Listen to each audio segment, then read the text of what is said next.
প্রিয় দর্শকবৃন্দ, আজকের এই ভিডিওতে আমি আপনাদের দেখাবো পশ্চিমবঙ্গ সরকারের জনপ্রিয় একটি প্রকল্প, যার নাম দুয়ারে সরকার। সেই দুয়ারে সরকারের দশম পর্যায়ের দুয়ারে সরকার কবে অনুষ্ঠিত হতে পারে। তাছাড়া আমি আপনাদের দেখাবো প্রথম পর্যায় থেকে নবম পর্যায় পর্যন্ত যেগুলি অলরেডি হয়ে গিয়েছে সেগুলি ডেট কবে ছিল, সেই ডেট আমরা পর্যালোচনা করে একটা এক্সপেকটেশন করব যে কবে এই দশম পর্যায়ের দুয়ারে সরকার অনুষ্ঠিত হতে পারে। তাছাড়া আমরা এই ভিডিওতে দেখব লক্ষ্মীর ভান্ডারের ফর্ম আপনি কি শুধুমাত্র দুয়ারে সরকারে জমা দিতে পারেন নাকি নর্মালি জমা করতে পারবেন।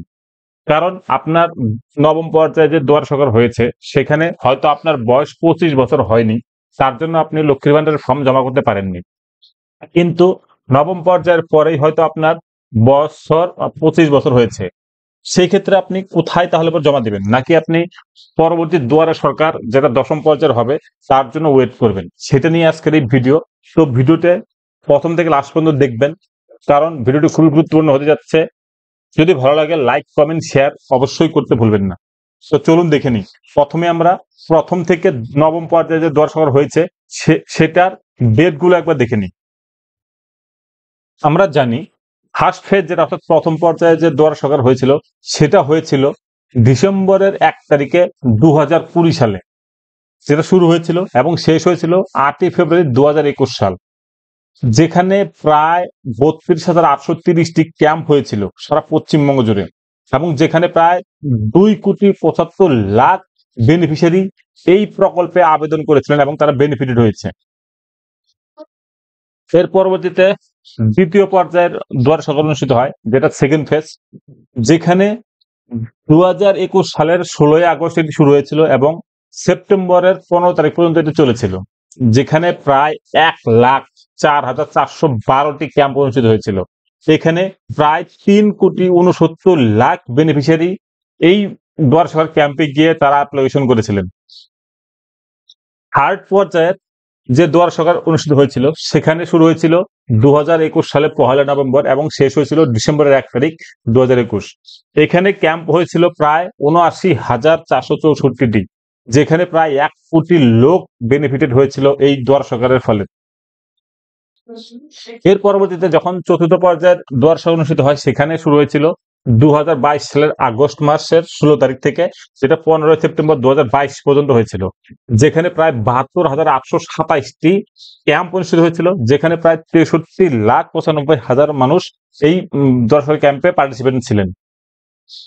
এর পরবর্তীতে পঞ্চম পর্যায়ে দুয়ারে সরকার ক্যাম্প অনুষ্ঠিত হয়, যেখানে 1 নভেম্বর থেকে 13 ডিসেম্বর পর্যন্ত অর্থাৎ 30 ডিসেম্বর পর্যন্ত এই দুয়ারে সরকার অনুষ্ঠিত হয়, যেখানে 82,345টি ক্যাম্প অনুষ্ঠিত হয় সারা পশ্চিমবঙ্গ জুড়ে, যেখানে প্রায় 97,14,000 মানুষ এই দুয়ারে সরকার ক্যাম্পে গিয়ে বেনিফিটেড হন। এর পরবর্তীতে ষষ্ঠ পর্যায়ে দুয়ারে সরকার ক্যাম্প অনুষ্ঠিত হয়, যেটা কিনা 1 এপ্রিল 2023 থেকে 30 মে 2023 পর্যন্ত অনুষ্ঠিত হয়, যেখানে প্রায় 94,419টি ক্যাম্প অনুষ্ঠিত হয়, যেখানে গিয়ে প্রায় 59,70,000 ইন্ডিভিজুয়াল এই ক্যাম্পে গিয়ে তারা আবেদন জমা করেন। এর পরবর্তীতে সপ্তম পর্যায়ের দুয়ারে সরকার ক্যাম্প অনুষ্ঠিত হয়, যেটি 1 সেপ্টেম্বর 2023 থেকে 30 সেপ্টেম্বর 2023 পর্যন্ত হয়, যেখানে প্রায় 99,730টি ক্যাম্প অনুষ্ঠিত হয় সারা পশ্চিমবঙ্গ জুড়ে এবং 91,77,000 মানুষ এতে পার্টিসিপেট করে। অষ্টম পর্যায়ে যে দুয়ারে সরকার অনুষ্ঠিত হয়েছিল সেখানে এক্সাক্ট ডেটটি নেই, তবে যাই হোক এখানে প্রায় 1,02,500 ক্যাম্প অনুষ্ঠিত হয়েছিল এবং 83 লাখ সিটিজেন এখানে পৌঁছেছিল। এর পরবর্তীতে সর্বশেষ নবম পর্যায়ে দুয়ারে সরকার ক্যাম্প অনুষ্ঠিত হয়, যেখানে 24 জানুয়ারি 2025 থেকে 2রা ফেব্রুয়ারি 2025 পর্যন্ত এই ক্যাম্প অনুষ্ঠিত হয়েছিল, যেখানে 37টি গভর্নমেন্টের স্কিম ছিল যেখানে আপনি অ্যাপ্লিকেশন করতে পেরেছেন, এবং এটা 2রা ফেব্রুয়ারি থেকে 28 ফেব্রুয়ারি পর্যন্ত সমস্ত যে অ্যাপ্লিকেশন হয়েছিল সেগুলোর সার্ভিস ডেলিভারি দেওয়ার কথা বলা হয়েছিল। তো এবার এই যে এতগুলো পর্যায়ে হলো, এগুলো দেখে যেটা এক্সপেক্ট করা যায় সেটা হলো গিয়ে পরবর্তী দুয়ারে সরকার মেবি ডিসেম্বর জানুয়ারি মাসে যেটা হয় শীতকালীন পর্ব, এবং আরেকটা হয় জুন থেকে জুলাই মাস গ্রীষ্মকালীন পর্ব, অর্থাৎ এই যে প্রথম থেকে নবম পর্যায়ে যে দুয়ারে সরকার হয়েছে সেগুলি পর্যালোচনা করে এটা এক্সপেক্ট করা যায়। তাই অনুমান করা হচ্ছে যে পরবর্তী দশম পর্যায়ের যে দুয়ারে সরকার ক্যাম্প সেটি 2025 সালের জুন বা জুলাই মাসে হতে পারে। এবার প্রশ্ন হলো, আপনি যদি নবম পর্যায়ে যে দুয়ারে সরকার হয়েছে সেখানে যদি লক্ষ্মীর ভান্ডারের জন্য বা অন্য কোনো সুবিধার জন্য অ্যাপ্লাই করে উঠতে না পারেন, অর্থাৎ যেহেতু আপনার বয়স 25 বছর ছিল না লক্ষ্মীর ভান্ডারের জন্য, সেক্ষেত্রে কি আপনি আবার পরবর্তী দশম পর্যায়ে দুয়ারে সরকারের জন্য অপেক্ষা করবেন? একদমই না।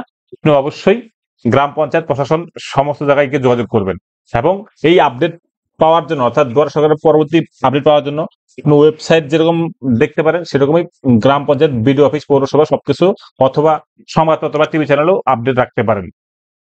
তো আপনাকে আমি অবশ্যই বলবো, লক্ষ্মীর ভান্ডারের জন্য আপনি যদি অ্যাপ্লিকেবল হয়ে থাকেন বা এলিজিবল হয়ে থাকেন, যদি আপনার বয়স 25 বছর হয়ে থাকে, তাহলে পরে অবশ্যই আপনি গ্রাম পঞ্চায়েত বা বিডিও অফিসে বা পৌরসভা বা কর্পোরেশনে গিয়ে যোগাযোগ করুন।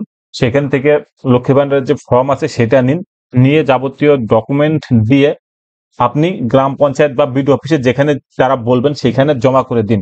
কারণ আপনার 25 বছর হয়ে যাওয়া মানে আপনি লক্ষ্মী ভান্ডারের জন্য আবেদন করতে পারেন। শুধুমাত্র লক্ষ্মী ভান্ডার দুয়ারে সরকারি জমা নেওয়া হয় না, গ্রাম পঞ্চায়েত বা বিডিও অফিস বা কর্পোরেশন অথবা পৌরসভাতেও কিন্তু জমা নেওয়া হয়। আরেকটা জিনিস বলে দিই, যদি আপনি নবম পর্যায়ের দুয়ারে সরকারি গিয়ে লক্ষ্মী ভান্ডারের জন্য অ্যাপ্লিকেশন করে থাকেন, কিন্তু আপনার যদি স্ট্যাটাসে নো ডেটা ফাউন্ড দেখায়, তাহলে পরে কিন্তু আপনাকে নতুন করে আবেদন করতে হবে, কারণ আপনার ফর্মটি রিজেক্ট হয়েছে। সেজন্য আপনি আপনার নতুন করে অ্যাপ্লিকেশন নেবেন আপনি বিডিও অফিস থেকে, অথবা অনলাইনেও পাওয়া যায়, অথবা গ্রাম পঞ্চায়েতেও পাওয়া যায়। সেখান থেকে নিয়ে আপনি অবশ্যই বিডিও অফিসে জমা করবেন। সবসময় পোর্টাল ওপেন থাকে না, বন্ধ থাকে মাঝে মধ্যে। তো সেজন্য আপনি বিডিও অফিসে গিয়ে খোঁজ নেবেন যে আপনার দুয়ারে সরকারের ছাড়া আপনি কি লক্ষ্মীর ভান্ডারের ফর্ম জমা করতে পারবেন কিনা এবং কবে জমা করবেন। তো আপনি সঠিকভাবে ঠিকঠাক ফর্ম ফিল আপ করে বিডিও অফিসে বা গ্রাম পঞ্চায়েতে জমা দিন, তাহলে পরে সেখান থেকে তারা এন্ট্রি করে দেবে এবং আপনি লক্ষ্মীর ভান্ডারের জন্য এলিজিবল হয়ে যাবেন। তো বন্ধুরা, যদি ভিডিওটি ভালো লাগে অবশ্যই লাইক, কমেন্ট, শেয়ার করতে একদম ভুলবেন না এবং যদি কিছু জানার থাকে তাহলে পরে অবশ্যই কমেন্টে লিখবেন, আমি অবশ্যই উত্তর দেওয়ার চেষ্টা করব। ধন্যবাদ ভিডিওটি দেখার জন্য।